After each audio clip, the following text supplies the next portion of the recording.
Morning.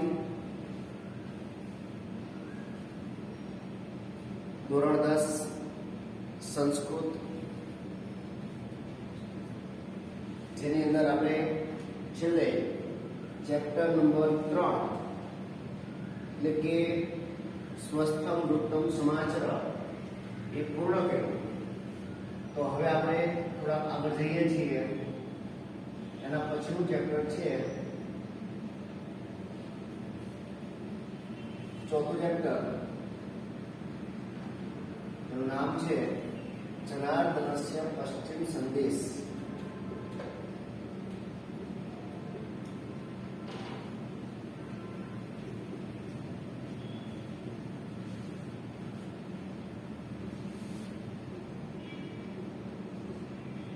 ચોથું chapter જે છે એ જનાર્દનસ્ય પશ્ચિમ સંદેશ છે, જેનો અર્થ થાય શ્રી કૃષ્ણનો અંતિમ સંદેશ. તો જનાર્દનસ્ય પશ્ચિમ સંદેશ એટલે કે શ્રી કૃષ્ણનો અંતિમ સંદેશ.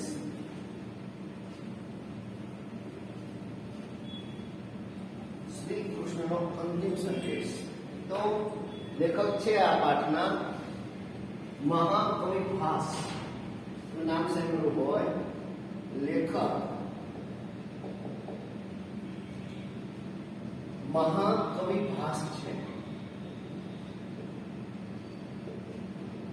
મહાકવિ ભાસ સંસ્કૃત સાહિત્યના મહાન કવિ ભાસ, જેમને એમના જીવનમાં 13 નાટકો લખેલા છે. કેટલા નાટકો? 13 નાટકો લખેલા છે મહાકવિ ભાસે. 13 નાટકોની રચના કરેલી છે. 13 નાટકો. એ 13 નાટકો ભાસ નાટ્ય ચક્ર એવા નામથી ઓળખાય છે. યાદ રાખજો, ભાસ નાટ્ય ચક્ર. આ 13 નાટકો એ આવા નામથી ઓળખાય છે. કે સંસ્કૃત સાહિત્યના ભાસના નાટકોનું ચક્ર, એટલે કે કુલ 13 નાટકો એની અંદર સમાવેશ થયેલો છે. એટલે આ એક પ્રકારનું ચક્ર છે.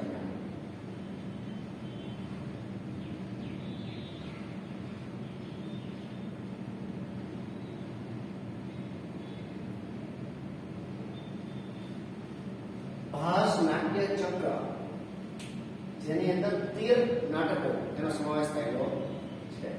હવે 13 નાટકોનો સમાવેશ થયેલો છે ભાસના નાટકો, જે વિશ્વ પ્રસિદ્ધ છે. એટલે ભાસને મહાકવિ ભાસ, નાટકોના મહાન રચયિતા ગણાય. હવે એ 13 નાટકો જે છે એમાંથી એમને 6 નાટકો એવા લખ્યા છે. 6 નાટકો એમને લખ્યા છે મહાભારતની કથા વસ્તુને ધ્યાનમાં રાખીને. કેટલા નાટકો? 6 નાટકો એમને મહાભારતની જે કથા વસ્તુ છે, મહાભારતનો જે કથા સંગ્રહ છે, એમાંથી સારા સારા પાત્રો જે છે, અમુક અમુક જે ઘટનાઓ જે ઘટનાઓ બની, એ ઘટનાઓને ધ્યાનમાં રાખીને 6 નાટકોની રચના કરી. એટલે આપણે એવું કહી શકીએ કે 6 નાટકો જે છે એમના શેના પર આધારિત છે? મહાભારત પર આધારિત. 6 નાટકો મહાભારત પર આધારિત.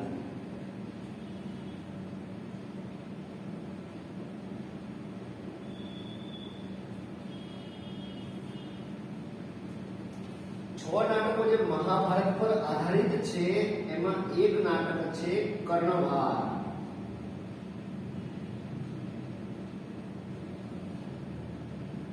એક નાટક છે દૂતવાક્ય.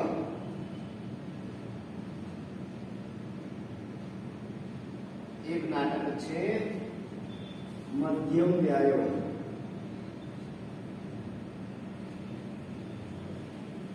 જે બધા નાટક મેં કહું 6 નાટકો જે છે એ 6 નાટકો મહાભારતની કથા વસ્તુ જ આવે છે. ચોથું નાટક છે એક, એનું નામ છે પંચરાત્ર.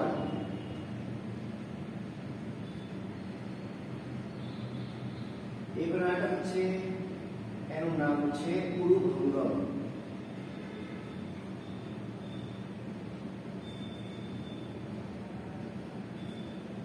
એક નાટક છે દૂધ ઘટોત્કચ.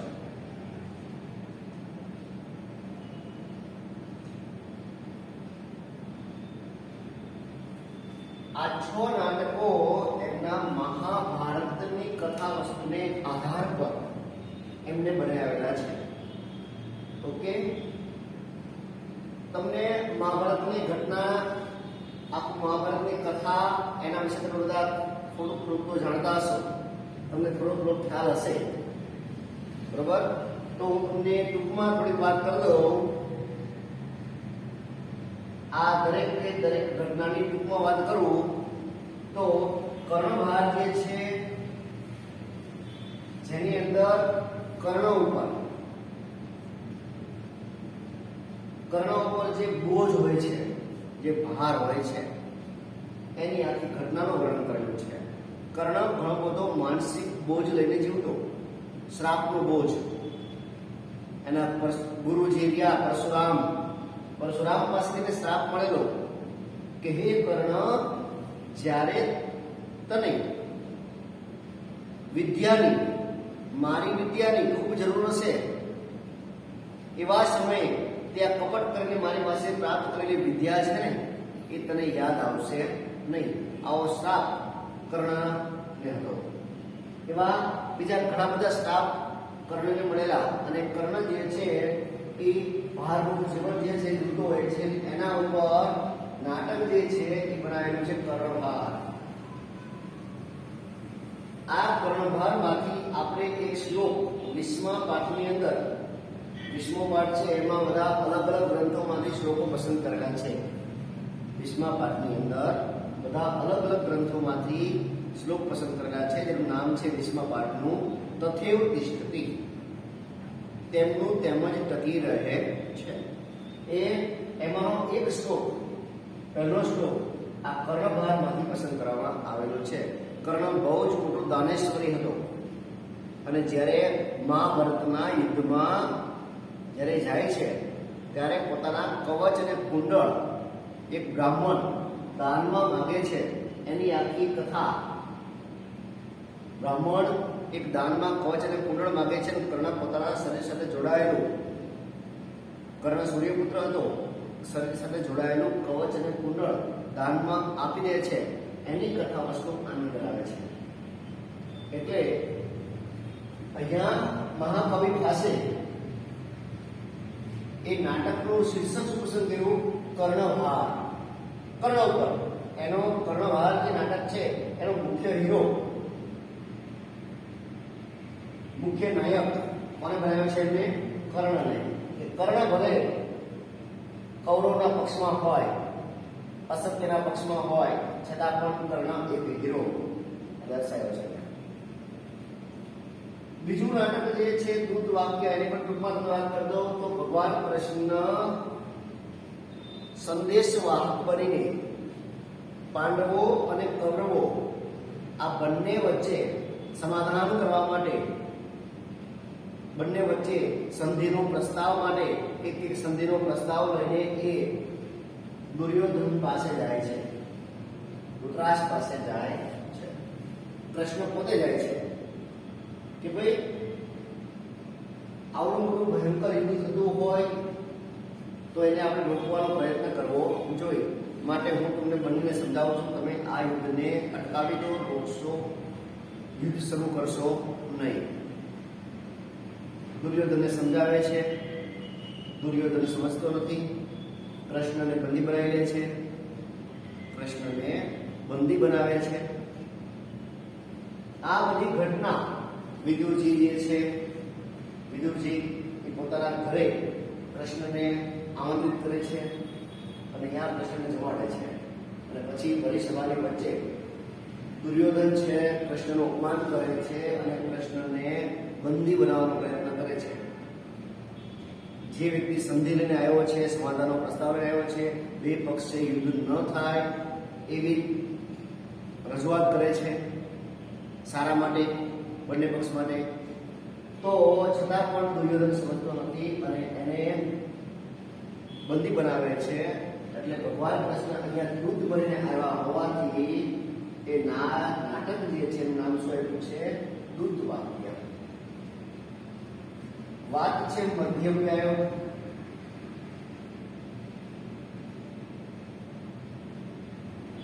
મધ્યમ વ્યાયોમાં એક એવી કથા છે કે પાંચે પાંડવો અને કુંતી, પાંચે પાંડવો અને માતા કુંતા જ્યારે 12 વર્ષના વનવાસમાં જાય છે ત્યારે એક બ્રાહ્મણના ઘરે આશરો લે છે. એક બ્રાહ્મણના ઘરે આશરો લે છે અને એ બ્રાહ્મણ જે છે, બ્રાહ્મણના 3 દીકરા હોય છે. એ બ્રાહ્મણના ઘરે આશરો લે છે, બ્રાહ્મણના 3 દીકરા હોય છે અને એ નગરની બાજુમાં એક જંગલ હોય છે. જંગલનો એક રાક્ષસ, અને એની સાથે કરાર થયેલો હોય છે કે ગામના દરેક વ્યક્તિએ ત્યાં એના ભોજન સ્વરૂપે અહીંયા જવાનું, ભોજન લઈને જવાનું અને પોતે પણ ત્યાં જવાનું. અને રાક્ષસ બધાને વારાફરતી જેમ જેમ તેનો વારો હોય એ પ્રમાણે એનો વધ કરે, એને ખાય. પહેલા શું કરતો? રાક્ષસ ગમે એના પર હુમલો કરતો, કોઈને શાંતિથી જીવવા દેતો નહીં. અને પછી ત્યાં આવો એક કરાર થયેલો, સંધિ થયેલી કે ભાઈ વારાફરતી જેનો વારો હોય એ વ્યક્તિ ભોજન લઈને જાય, આ રાક્ષસને ભોજન આપે, રાક્ષસ એ વ્યક્તિનું પણ ભોજન કરી જાય. એટલે એ બ્રાહ્મણ જે છે, બ્રાહ્મણ કુટુંબ જેના ઘરે આશરો લીધો હોય છે, પાંચે પાંડવો છુપાવે છે. કેવા વેશમાં? ગુપ્ત વેશમાં, છુપા વેશમાં પાંચે પાંડવો અને કુંતી જ્યાં આશરો લે છે એ જગ્યાનું વર્ણન આવે છે. એટલે કે ત્યાં 3 દીકરા હોય છે ને એ 3 દીકરાઓમાં એવું બને છે કે ભાઈ બ્રાહ્મણ જે છે એવું કહે છે કે ભાઈ 3 દીકરાઓ છે એમાં મોટો દીકરો છે એ મારો વાલો દીકરો છે, એટલે હું મારા મોટા દીકરાને જવા દઈશ નહીં.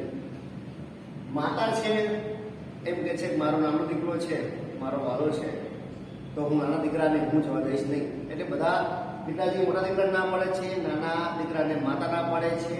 એટલે વચ્ચે વધે છે વચ્ચે દીકરો, એટલે કે મધ્યમ. એટલે મધ્યમ જે દીકરો હોય છે એ કહે છે કે કઈ વાંધો નહીં, પિતાજીનો વાલો મોટો દીકરો છે, માતાનો વાલો નાનો દીકરો છે, હું એ રાક્ષસ પાસે ભોજન લઈને હું જઈશ અને હું એનું ભોજન બનીશ. આ વચ્ચે દીકરો તૈયાર થાય છે. પરંતુ ત્યાં રહેલા પાંચે પાંડવો જે છે એ આ ઘટનાને જોવે છે અને એમને એમ થાય છે કે ના, આપણે જેમના ઘરે આશરો લીધો છે એમને આપણે પણ મદદ કરવી જોઈએ. એટલે એ વખતે કુંતી એમ કહે છે કે તમારા એક દીકરાને મોકલવાની જરૂર નથી, તમારા એક દીકરાને મોકલવાની જરૂર નથી. તમારા ઘરે અમે આશરો લીધો છે તો અમે તમને મદદ કરશું આ કાર્ય માટે. તો મારો દીકરો જે છે, તમારા દીકરાની જગ્યાએ મારો દીકરો જશે અને મારા દીકરા જે છે એમાં એ પોતે એના પોતાના સગા દીકરા 3 હોય છે. કુંતીના સગા પોતાના દીકરા 3 હોય છે. એક હોય છે યુધિષ્ઠિર, બીજો હોય છે ભીમ અને ત્રીજો હોય છે અર્જુન. સહદેવ અને નકુળ જે છે માત્ર દીકરા હોય છે, માદરી. એટલે મધ્યમ, ત્યાં પણ મધ્યમ, એટલે કે યુધિષ્ઠિર, ભીમ અને અર્જુન. મારો દીકરો જશે અને એ પણ કોણ જશે? ભીમ. કારણ કે રાક્ષસની સાથે યુદ્ધ કરી શકે એવો સક્ષમ મારો દીકરો છે. એટલે એ મધ્યમ દીકરાને મોકલે છે. એટલે કે બ્રાહ્મણનો પણ મધ્યમ દીકરો અને કુંતી જે છે એનો પણ મધ્યમ દીકરો, એટલે વચ્ચે દીકરો ભીમ અને એનો સહયોગ. અને આખી જે ઘટના જે છે, આખી કથા જે છે, કેવી રીતે જાય છે, ત્યાં શું કરે છે, અને આખી બધી વાત આ નાટકની અંદર આવે છે. ગાયનનું નામ છે મધ્યમ ગાયન. પંચરાત્ર વાત કરીએ પંચરાત્રની તો ધોરણ 9 ની અંદર આપણે એક પાઠ ભણ્યા હતા. દિષ્ટિયા ગોગ્રહણમ સ્વંતમ, એટલે કે ગાયોનું અપહરણ સુખાંત બન્યું છે. શું બન્યું છે? ગાયોનું અપહરણ સુખાંત બન્યું છે. અભિમન્યુ વાળો પાઠ ધોરણ 9 માં આપણે ભણ્યા, બરોબર ને? યાદ છે બધાને? તો પંચરાત્રમ અભિમન્યુ વાળો જે પાઠ હતો એ 5 રાત્રિઓની ઘટના, 5 રાત્રિઓની અંદર જો પાંડવોની ભાળ મળી જાય તો હું દુર્યોધન, એવું દુર્યોધન કહે છે કે તો કે હું દુર્યોધન પાંડવોને એનું રાજ્ય આપી દેવા માટે તૈયાર છું, પણ 5 રાત્રિઓની અંદર પાંડવોની ભાળ મળે તો. જે કથા મેં તમને આખી કથા, આખા પાઠની કથા વસ્તુ તો હતી જ, એ સિવાયની ઘણી બધી વાત મેં તમને મહાભારતની એ વખતે કરેલી હતી. તો એ જ કથા એટલે કઈ, તો કે પંચરાત્રની આખી ઘટના, 5 રાત્રિઓની આખી ઘટનાનું એક પ્રકરણ, અને નામ શું આપ્યું અહીંયા? મહાભાવી ભાસે પંચરાત્ર, જે આપણે ભણી ગયા ધોરણ 9 માં. એના લેખક પણ કોણ છે? મહાભાવી ભાસ. એના પછી છે 5મું છે ઉરુભંગમ. તો મહાભારતની એક ઘટના છે ઉરુભંગમ. ઉરુભંગમ એટલે શું? તો એ વાત કરી હું તમને. ઉરુ એટલે થાય સાંકળ. ઉરુ એટલે શું થાય? સાંકળ. ભંગમ એટલે ભાંગી નાખવું, સાંકળને ભાંગી નાખવી, એવી ઘટના છે. તો તમને ખ્યાલ હોય, મહાભારતની તમે કથા જોઈ આવતી હોય, મહાભારતની કથા સાંભળી હોય, તો મહાભારતના અંતિમ પડાવમાં એટલે કે છેલ્લે મહાભારતના પૂર્ણતાના આરે 18મા દિવસે, 18 દિવસ યુદ્ધ ચાલે છે, 17 દિવસ પૂરા થાય છે, અને 18મા દિવસે દુર્યોધન જે છે એકલો વેદો હોય, એના પક્ષના બધા જ સૈનિકો, એના ભાઈઓ બધા એ મૃત્યુ પામ્યા હોય છે. છેલ્લે એકલો વધે છે, 99 ભાઈઓ મૃત્યુ પામ્યા પછી. અને એ વખતે દુર્યોધન શું કરે છે? દુર્યોધન એક સરોવરની અંદર જઈને છુપી જાય છે, સંતાઈ જાય છે તળાવમાં. પોતાની પાસે વિદ્યા હોય છે એવી, બરોબર? એટલે તળાવમાં જઈને, અંદર જઈને, સરોવરમાં કુંડે જઈને બેસી જાય ધ્યાનમાં. અને એ વખતે 5 પાંડવો અહીંયા જાય છે અને દુર્યોધનને યુદ્ધ માટે પડકાર ફેંકે છે. અને અહીંયા દુર્યોધન અને ભીમનું યુદ્ધ થાય છે.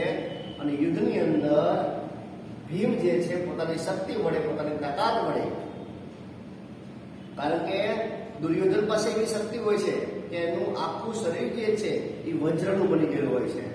એની માતા જે છે ગાંધારી, એની માતા ગાંધારી જે છે એની આંખોનો તેજ, એની પાસે દિવ્ય શક્તિ હોય છે, અને એ આંખોનું તેજ જે છે એ આંખેથી આમ પટ્ટી ખોલે છે, અને સામે દુર્યોધન ઉભેલો હોય છે. આખું દુર્યોધનનું આખું શરીર વજ્રનું બનેલું હોય છે. માત્ર એનો ઉરુનો ભાગ, એટલે તેનો જાંઘનો જે ભાગ જે છે એ એનો વજ્રનો બની શક્યો હતો નથી. અને એ વાત કૃષ્ણને ખબર હોય છે, કારણ કે એનું આખું શરીર વજ્રનું નહીં થવા દેવાનું મુખ્ય ભગવાન કૃષ્ણ એમાં ભાગ ભજવે છે.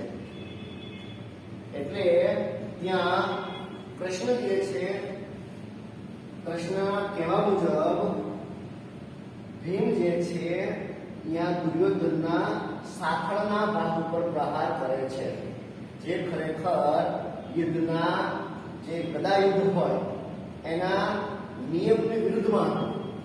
એટલે એના ગુરુ હતા બલરામ, અને છતાં કૃષ્ણના કહેવાથી અહીંયા ભીમ છે એની સાંકળ ઉપર પ્રહાર કરે છે, અને સાંકળ એની ભાંગી નાખે છે. કોની? દુર્યોધનની સાંકળને ભાંગી નાખે છે. અને પછી બલરામ આવે છે. બધું બહુ જ વાતાવરણ ગંભીર થાય છે ને એ બધી કથા છે, બહુ આપણે નથી જવું.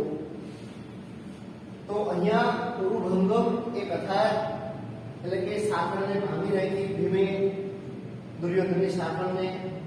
દુર્યોધન જે તરફડિયા મારતો હોય, ત્યાં પોતે દુઃખ વ્યક્ત કરતો હોય, પોતાની જે કહેવાય કે પસ્તાવો રજૂ કરતો હોય ત્યાં, કે મારે આવું ન કરવું જોઈએ, મેં બધા જ ભાઈઓનો ભોગ મારા હાથે લગાઈ ગયો, આવું મોટું ભયંકર યુદ્ધ મેં કર્યું, મારા કારણે યુદ્ધ થયું, આવો એને પસ્તાવો થાય છે. અને છેલ્લે દુર્યોધન એક સારા વ્યક્તિ તરીકે, મહાકવિ પાસે દુર્યોધનને એક સારા વ્યક્તિ તરીકે દેખાડ્યો છે. એનો દીકરો હોય છે સુયોધન.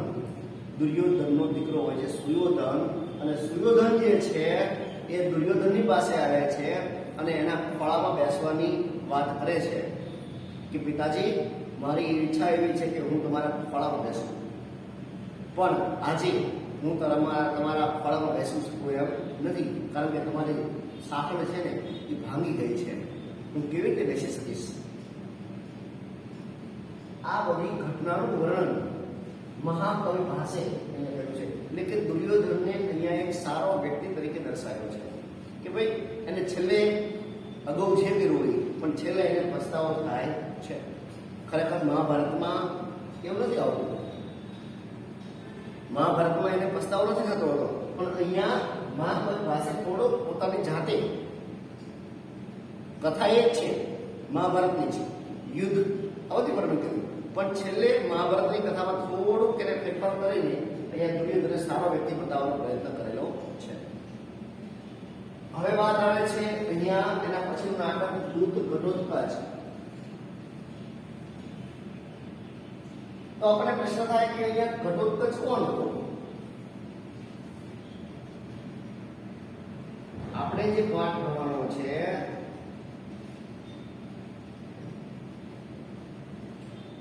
ઘટોત્કચ, દૂત ઘટોત્કચ, પણ આપણે પહેલા ઘટોત્કચની વાત કરીએ. તો ઘટોત્કચ કોણ હતો? તો ઘટોત્કચ હતો ભીમનો શક્તિશાળી પુત્ર, અને એની પત્ની હતી ભીમની પત્ની. જ્યારે પાંચે પાંડવો અને કુંતી આ બધા જ એક જંગલમાં 12 વર્ષના વનવાસમાં જતા હોય છે. એ વખતે એક હિડીમ નામનું જે વન હતું, એમાં જે રાક્ષસ હતો હિડીમ નામનો રાક્ષસ, એ વનમાં હિડીમ નામના રાક્ષસનું રાજ હતું, અને એનો વધ કરે છે ભીમ, અને એની બહેન હોય છે હિડીમ્બા.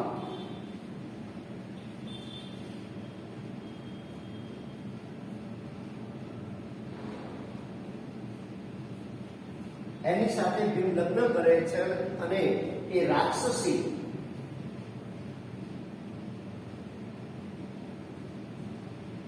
હિડીમ્બા નામની જે રાક્ષસી હતી એના લગ્ન ભીમ સાથે થાય છે, અને ભીમ અને હિડીમ્બાનો પુત્ર એ ઘટોત્કચ હતો,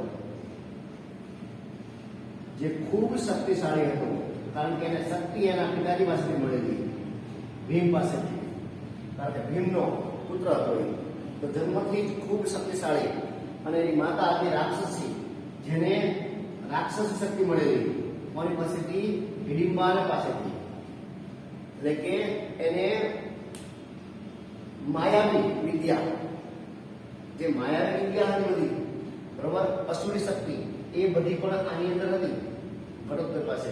એટલે ભીમ અને હિડીમ્બાનો બંનેનો સમન્વય એ હતો. ઘટોત્કચ બહુ જ શક્તિશાળી, મહાભારતના યુદ્ધમાં બહુ જ પરાક્રમ કરે છે. આ એક રાક્ષસીનો પુત્ર હોવા છતાં એ ખૂબ જ આજ્ઞાકારી એવો દીકરો હતો. આ પિતાજીની ખૂબ આજ્ઞાનું પાલન કરનારો. એના પિતાજીને એને કીધેલું કે પિતાજી, જ્યારે પણ તમારે મારી જરૂર પડે, તમને મારી જરૂર પડે, જ્યારે પણ, ત્યારે માત્ર તમે મને સ્મરણ કરજો, 3 વાર બોલજો કે હે બેટા ઘટોત્કચ, હે બેટા ઘટોત્કચ. તમે 3 વાર મને સ્મરણ કરશો એ હું તમારી પાસે આવી જઈશ, જ્યાં પણ હશું તમારી પાસે આવી જઈશું. એટલે જ્યારે પણ મને જરૂર પડે ત્યારે યાદ કરજો પિતાજી. અને મહાભારતના યુદ્ધમાં ભીમ ઘટોત્કચને બોલાવે છે કે બેટા ઘટોત્કચ. કારણ કે અહીંયા દુર્યોધન જે છે એનો સાથી હતો સહયોગી શકુની. શકુની જે છે બહુ જ કપટી હતો, અને બહુ જ કપટી હતો. એને રાત્રિ યુદ્ધ, ખરેખર નિયમો એવા બનેલા કે વહેલી સવારે સૂર્ય ઉગે ત્યારે યુદ્ધ શરૂ થાય, અને સાંજનો સમય થાય એટલે યુદ્ધ પૂરું કરી દેવું.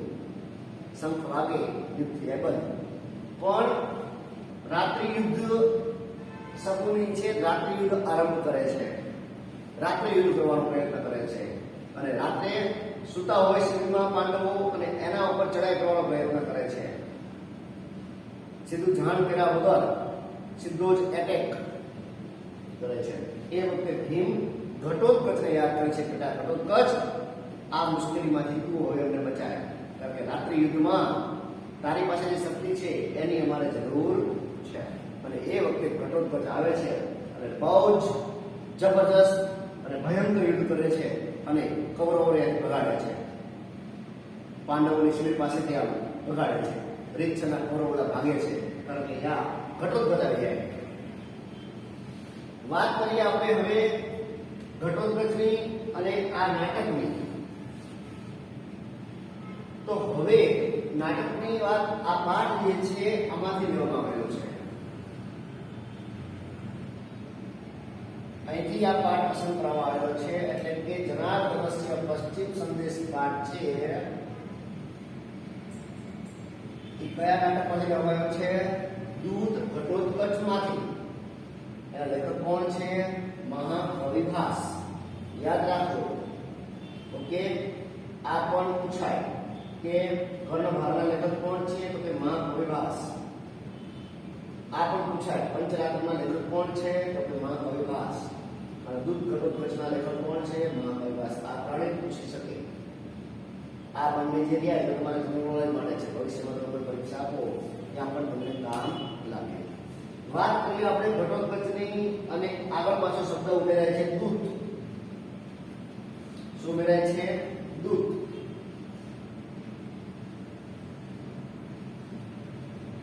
તો આપણને ખ્યાલ હશે મહાભારતના યુદ્ધમાં 18 દિવસનું મહાભારતનું યુદ્ધ હોય છે, જેની અંદર પાંડવોના સેનાપતિ જે છે ધૃષ્ટદ્યુમ્ન હોય છે. કોણ હોય છે? ધૃષ્ટદ્યુમ્ન. અને કૌરવોના સેનાપતિ જે છે સૌથી પહેલા ભીષ્મ હોય છે. ભીષ્મ જે છે એ બાણ સયા ઉપર સૂઈ જાય અને પછી પાંડવોના સેનાપતિ બને છે દ્રોણાચાર્ય. કોણ બને છે? કૌરવોના સેનાપતિ કોણ બને છે? દ્રોણાચાર્ય. પાંડવોના સેનાપતિ ધૃષ્ટદ્યુમ્ન, દ્રૌપદીનો ભાઈ. તો દ્રોણાચાર્ય જે છે ખૂબ શક્તિશાળી હોય છે, બહુ સારી એવી વિદ્યા જાણતા હોય છે. એ વખતે એવું નક્કી કરે છે પોતે ચક્રવ્યૂહ ગોઠવે છે. શું કરે છે? ચક્રવ્યૂહ ગોઠવે છે.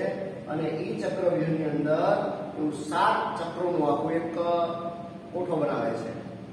એ 7 ચક્ર જે છે એ ચક્રની અંદર જે યોદ્ધો ફસાય, જે સૈનિકો ફસાઈ જાય એ બહાર નીકળી શકે નહીં. કારણ કે આખી યોજના એવી હતી કે જે વ્યક્તિ અંદર કરી ગયો પછી ત્યાં બહાર જે હોય એ અંદર પ્રવેશ ન કરી શકે. જે અંદર હોય એ ફસાઈ જાય. જેમ જેમ અંદર જાય એમ એ ઉતરતો જાય અંદર અને પછી પૂરું એમ. તો આવી આખી ચક્રવ્યૂહ ગોઠવે છે 7 કોઠાનું યુદ્ધ. બરોબર? એ ચક્રવ્યૂહ ગોઠવે છે. એમાં અભિમન્યુ જે છે એ અભિમન્યુ જવા માટે અંદર સક્ષમ હોય છે. શોર્ટમાં કોઈ વાત કરું છું, બહુ લાંબી વાત છે, આપણે ટૂંકમાં વાત કરીએ. અભિમન્યુ સક્ષમ હોય છે અંદર પ્રવેશ કરવા માટે, પણ એ બહાર નીકળી શકે નહીં. જો ચક્ર જે છે ચક્રવ્યૂહની આખી યોજના એ બંધ થઈ જાય, ચક્ર આખા બંધ થઈ જાય તો એ બહાર નીકળી શકે નહીં. એટલે એને એવી યોજના કરી હોય કે હું જ્યારે ચક્રના દ્વાર ખોલું અને અંદર પ્રવેશ કરું ચક્રવ્યૂહમાં, ત્યારે તમે મારી પાછળ પ્રવેશ કરજો. એ વાત કરે છે. એટલે ચક્રવ્યૂહની અંદર પ્રવેશ કરે છે અભિમન્યુ. અને ત્યાં ચક્રવ્યૂહની અંદર ફસાઈ જાય અભિમન્યુ. એ વખતે બધા જ યોદ્ધાઓ, એટલે કે કૌરવોના બધા યોદ્ધાઓ, એમાં કર્ણ હતો, દુર્યોધન હતો, દુશાસન હતો, શકુની, અશ્વત્થામા, કૃપાચાર્ય, દ્રોણાચાર્ય વગેરે વગેરે વગેરે, આ બધા જ યોદ્ધાઓ ફરતા ફરી વળે. અને એ વખતે દુર્યોધન એવો ઓર્ડર આપે છે, એવો આદેશ આપે છે કે આ છોકરાને આપણે બહાર નીકળવા દેવો નથી. ગમે એ થાય અને મારી નાખો. યુદ્ધના નિયમને મૂકો પડતા, પણ આજ આપણને આ મોકો મળ્યો છે અને મારવાનો, તો આને જવા દેવો નથી. અને ત્યારે બધા ભેગા મળીને અભિમન્યુનો અન્યાયથી વધ કરે. પાછળથી પ્રહાર કરે. અભિમન્યુ જેની સાથે યુદ્ધ કરતો હોય, નિયમ એવો હતો કે જેની સાથે યુદ્ધ કરતો હોય એ જ વ્યક્તિ એની સાથે યુદ્ધ કરી શકે, અન્ય વ્યક્તિ એની અંદર હસ્તક્ષેપ કરી શકે નહીં. પણ જ્યારે અભિમન્યુ કર્ણની સામે યુદ્ધ કરતો હોય ત્યારે પાછળથી દુશાસન પ્રહાર કરે. જેવો અભિમન્યુ દુશાસનને સામે યુદ્ધ કરવા જાય, પાછળથી શકુની જે છે ભાલુ મારે. આમ શકુનીની સામે યુદ્ધ કરવા જાય તો આ બધી અશ્વત્થામા હુમલો કરે, તલવાર વડે, એટલે પીઠ પાછળ ઘા કરે અને બધા ભેગા મળીને કોને મારી નાખે છે? અભિમન્યુનો વધ કરે છે.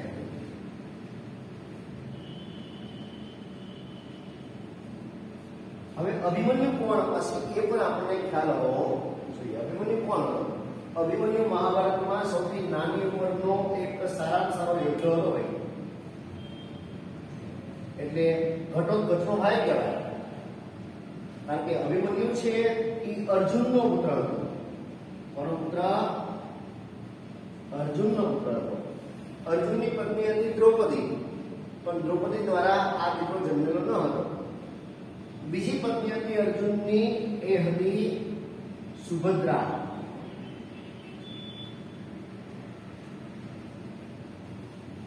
અર્જુનની બીજી પત્ની હતી સુભદ્રા,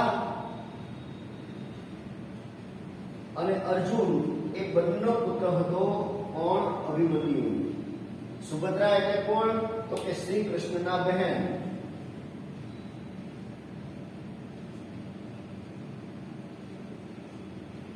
સુભદ્રા કૃષ્ણની બહેન હતી અને એની સાથે લગ્ન થયેલા અર્જુનના,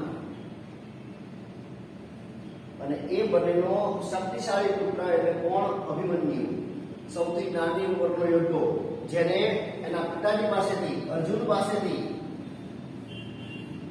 બાણ વિદ્યા પ્રાપ્ત થયેલી, અને એના મામા કોણ હતા? એના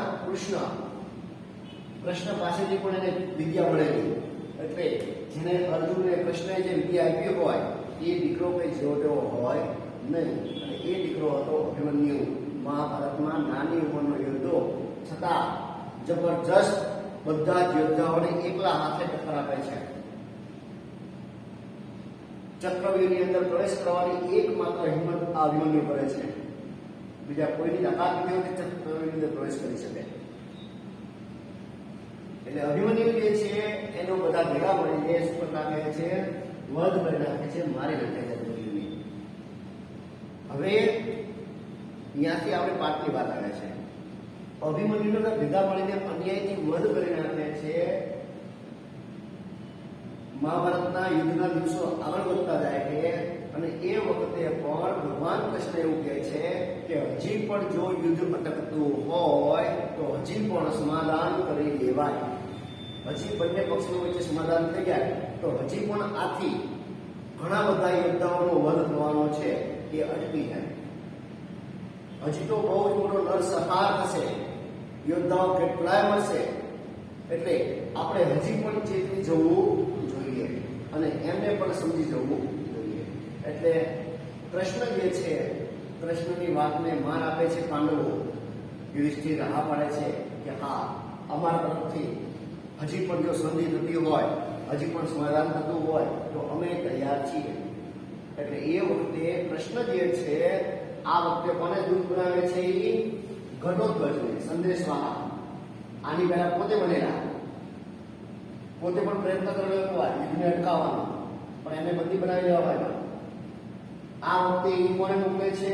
દૂતને બનાવી, દૂત બનાવીને ઘટોત્કચને મોકલે છે, બેટા તું જા. પાંડવો વતી સંદેશો લઈને જા. બરોબર? સંદેશ, પાંડવોનો સંદેશ લઈને જા અને તું કૌરવોને સમજાવજે બેટા કે ભાઈ યુદ્ધને અટકાવી દો, યુદ્ધને રોકી દો. એટલે કૃષ્ણનો સંદેશો લઈને, કૃષ્ણ એને મોકલે છે એટલે કૃષ્ણનો સંદેશો લઈને ઘટોત્કચ જે છે એ દુર્યોધનની સભામાં એટલે કે ધૃતરાષ્ટ્રની સભામાં જાય છે.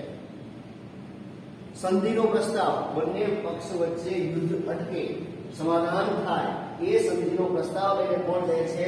ઘટોત્કચ દૂત બની કે ભાઈ બે પક્ષો વચ્ચે જો સમાધાન થતું હોય તો હું દૂત બનવા પણ તૈયાર છું. હું જાતે જઈશ, સૈનિક નથી મોકલવા પડે, હું પોતે જઈશ. લાવો બે પક્ષ વચ્ચે સમાધાન કરવું હોય તો હું આ સંદેશો લઈને હું જઈશ. નહીંતર ખરેખર રાજ પોતે રાજકુમાર કહેવાય, ભીમનો પુત્ર છે, એને સંદેશો લઈને જવાનું ન હોય છતાં પોતે સંદેશો લઈને જવા માટે તૈયાર થાય છે.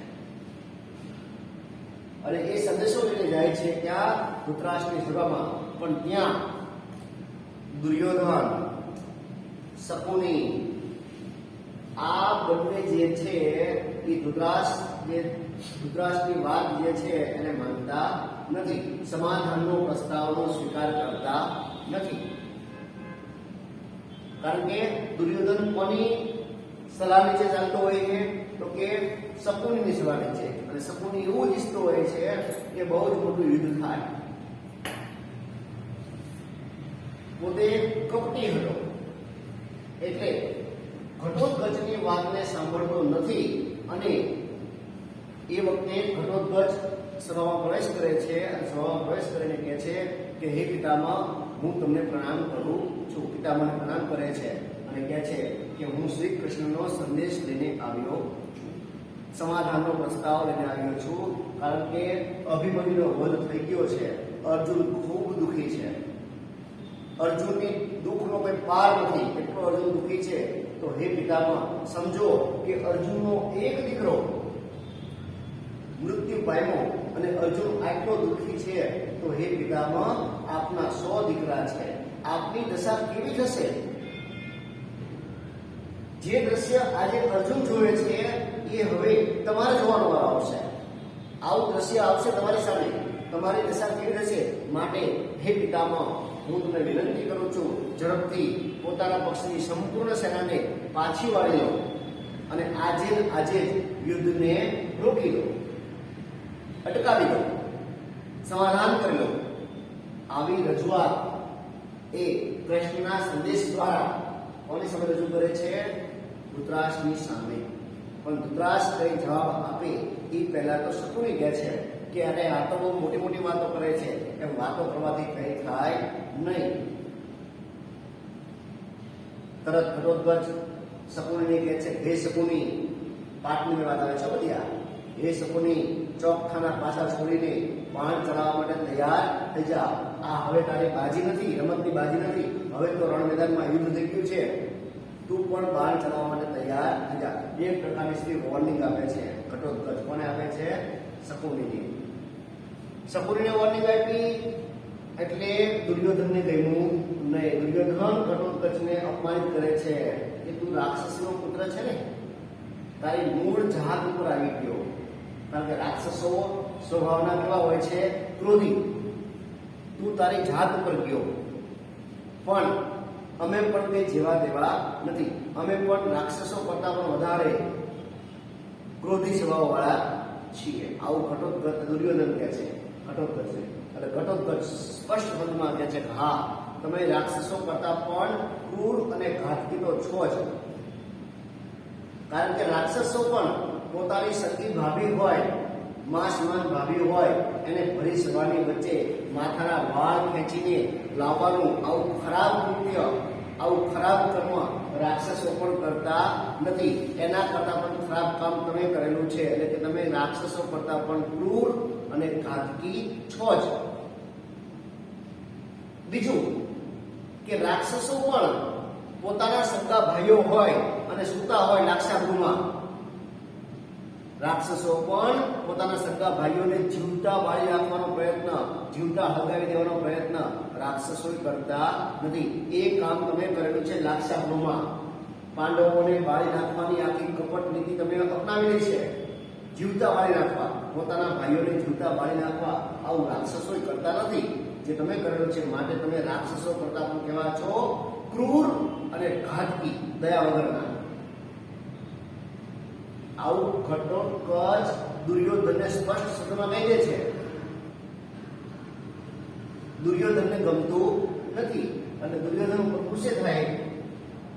આ દુર્યોધન ઘટોત્કચ ઉપર ગુસ્સે થાય કે તું દૂત બનીને આવ્યો છે. શું બનીને આવ્યો છે?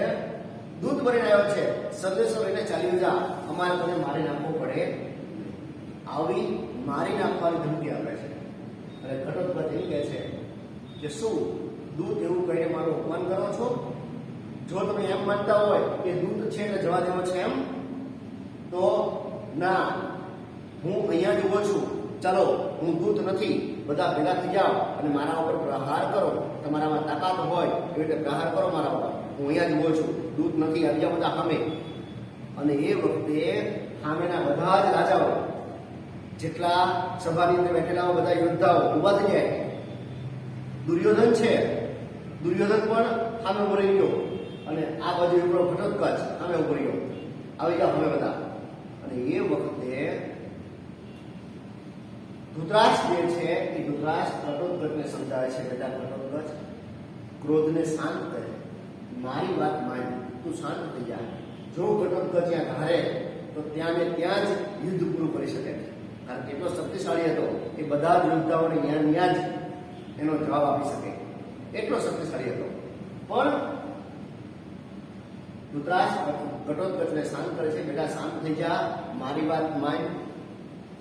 ઘટોત્કચ શાંત થઈ જાય છે અને કહે છે, પિતાજી, હે દાદા, તમારા કહેવાથી હું શાંત થઈ જાઉં છું. તમારા કહેવાથી જ હું દૂત છું. બાકી મને કોઈ અન્ય કોઈ વ્યક્તિ દૂત કહીને અપમાનિત કરશે તો હું સહન કરી લઈશ નહીં.